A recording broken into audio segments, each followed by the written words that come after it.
Hey guys, welcome back to my channel.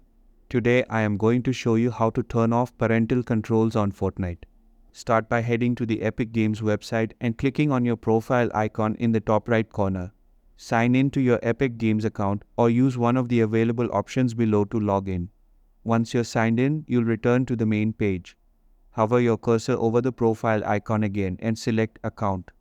Alternatively, you can open the Epic Games launcher directly, click on your profile icon, and select Account from there. Once you're on the account page, navigate to the side panel and click on Parental Controls. At the top of the page, check the heading. If it says PIN required, continue following the steps. If you don't remember your PIN, click Forgot your PIN, then confirm your request. You'll receive an email with instructions on how to reset your PIN. After resetting, enter the new parental control PIN and click Confirm. Now that you have access to the parental control settings, you can start adjusting them.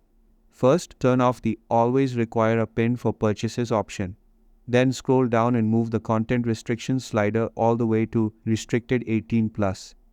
Next, go back to the top and switch to the Social Permissions tab. Here, turn off the option for Require PIN to add Epic Friends. Scroll down further and set both the voice chat and text chat permissions to everybody. After that, switch to the Fortnite settings tab. Set the Fortnite content rating to mature, turn on allow creative mode, turn off the mature language filter, and also turn off the playtime tracking report.